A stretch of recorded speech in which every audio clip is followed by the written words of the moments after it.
Alright, yesterday I did a video showing the passenger side over there with the upgraded homemade traction bar.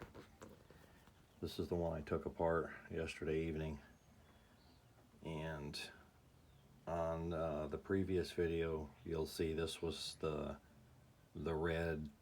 first version I had. Now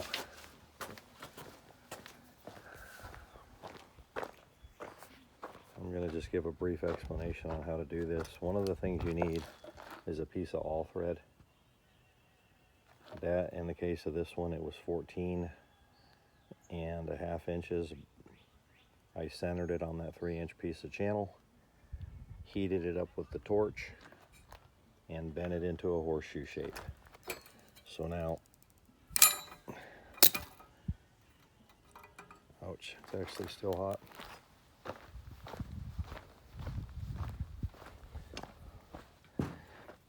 This ends up going in here, like so. That goes in there once it's on the truck, and it holds up the weight of this long, because it's 22 pounds. For these, I just found a couple of random nuts and welded them on there. Okay.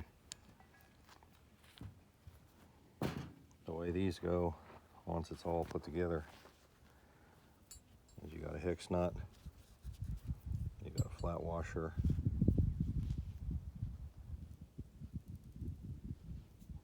and you got that guy there. That's how it ends up going. Hex nut, flat washer, lock nut with a nylon insert. So you're going to need 2 lock nuts, 2 hex nuts, and 2 flat washers. These are 3/8 by 16 inch or 16 threads per inch. That's what all 4 of those are. These are actually 5/16 lock washers because they fit a lot nicer than the 3/8 washers. They fit this rod perfectly. All right,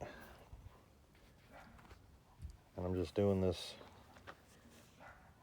part 2 video because I didn't want anybody to think you could just go grab a piece of flat metal from your junk pile and just bolt it in your leaf spring and there you go, you got a traction bar. This nub is critical. This is 9/16 inch. It goes into the pad that's welded to your axle. It's a locating pin. It keeps everything in place where it needs to. Even if the shackles get loose, this will keep all of this from coming apart. It's necessary. Even without this homemade thing, the factory one, the leaf spring, has a nub sticking out of it that goes into the top of the pad on the axle. So it's a must. You got one there, 9/16 diameter, and then you have a hole here, 9/16 diameter. The leaf spring has a nub on it that goes in there. Okay, so some quick measurements.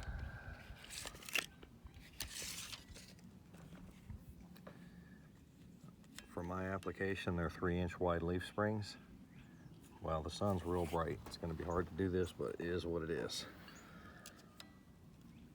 3-inch diameter. The overall length of this, and this is for a 77 F-150, the overall length is 28 inches. These things here, they're set about 3 inches back from the edge, and they're canted backwards a little bit. You'll know why when you go to install it, because you don't want your leaf spring like this. You're going to want the leaf spring canted back a little bit because of the way the leaf spring's oriented.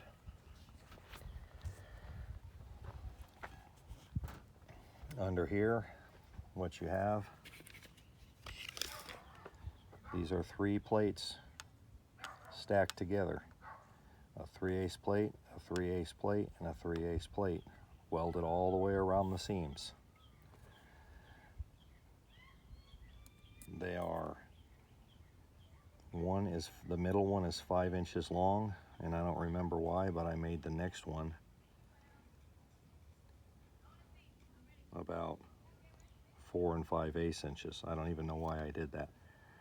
But basically you need two 5-inch long by 3-inch wide plates, 3/8 inches thick. The bottom plate here, you got to drill a hole in it, and you have to get a shoulder bolt like this one. And the shoulder bolt means it doesn't have any threads up here on this part.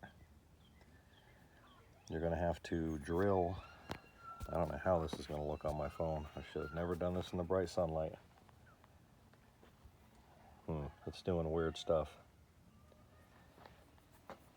You're going to end up having to drill a hole and put this in there and weld it around the head so that you have a dowel pin to line this up on the axle. It's critical. You can't leave it out. This hole here, this 9/16, it's critical. The leaf spring has a little tit that sticks out of it. It has to go up in there. It lines everything up and keeps it all together in case your shackles get loose, and make sure everything stays in place.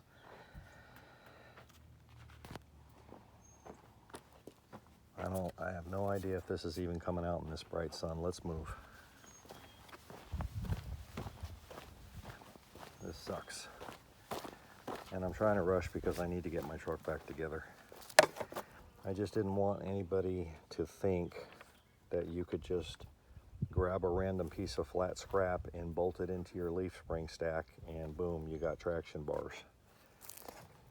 You don't want to do that. So I'm just going to show you this real fast. My phone is acting weird, man. It went into dark mode or something.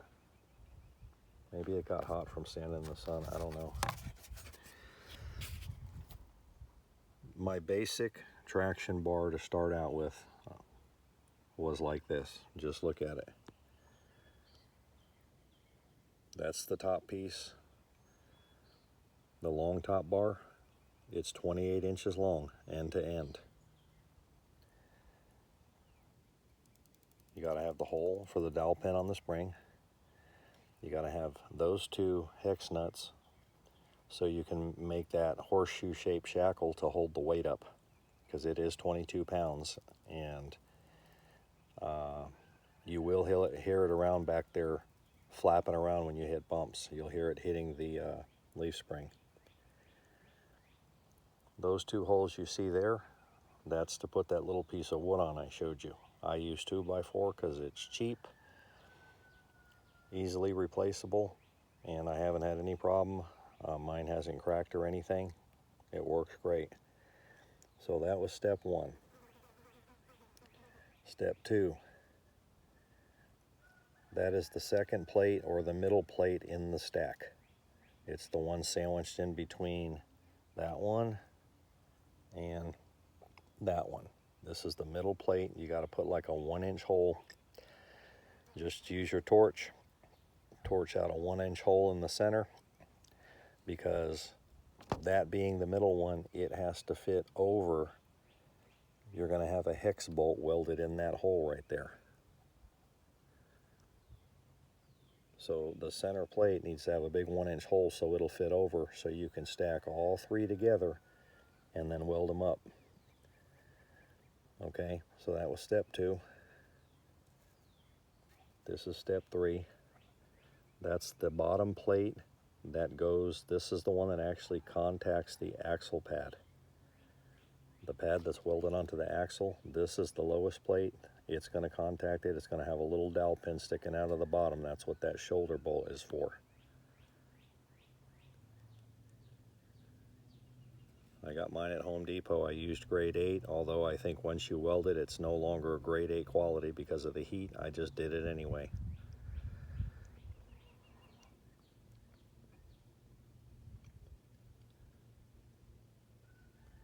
That's the piece of all thread, and that thing's sole purpose is to hold the weight up.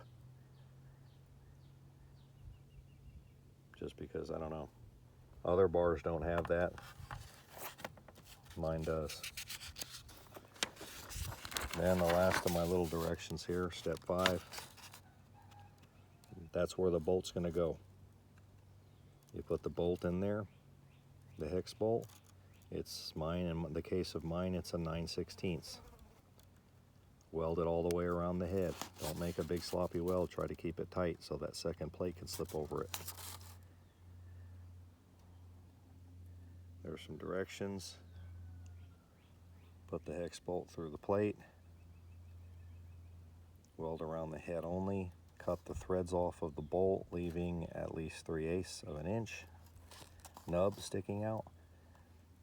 It's called a dowel pin, if you don't know already, which is to go down into the leaf spring pad around the axle. Once you put the two small pads together, that's the one with the dowel welded into it, and this is the one with the 1-inch hole that slips over it. That's why you need a big 1-inch hole in the middle, so you can put it on top and then weld it all the way around. Boom. Around the back, all 4 corners, all 4 sides. Just like it says there, weld plates 2 and 3 together all the way around so water will not get in. If water starts getting in this, the rust, believe me, the rust will separate these plates and cause problems. That's pretty much, that was my first basic rendition. The other ones that I told you bent in the first video, that is it in its most basic form. And at the time it did not have these. I added these like just the other day. Before it was just this thing you see here, bolted right in between the leaf spring and the axle pad, and that's it. Tighten down the shackles, and that's how I was running it. And then over here you put a piece of 2x4, whatever size you want. If you want a gap, leave a gap. If you want them to stay touching all the time, whatever. Just if you go to haul anything heavy, unbolt that 2x4, and you can use whatever screws you want. I used some big 9/16 bolts, but you can use deck screws, whatever you think will hold that thing on there. And if you want to go fancy and weld a block on there and go get some bolt-on rubber snubbers, go for it. But you know, I used wood, and it was free, and they were on there, I don't know, they've been on there 1,000 miles so far, and you know, perfect, no problems. Anyway, maybe that's enough info for some of you do-it-yourselfers to get this done.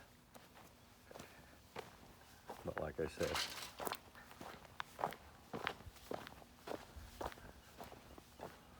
you know, that's the finished product. That's going back on.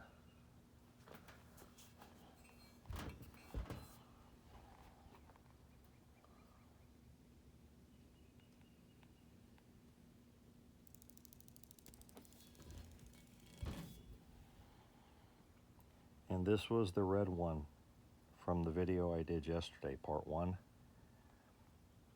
This is that one you saw that I hadn't finished yet. This is from the driver's side. I did this yesterday and I finished it. I put the paint on it. It was already getting dark when I put this paint on.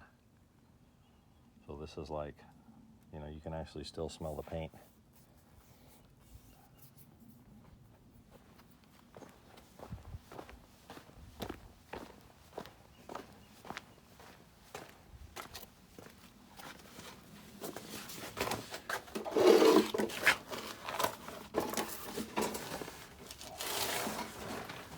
Anyway, when you're done, there it is. This is a finished side I had in part 1 of my video.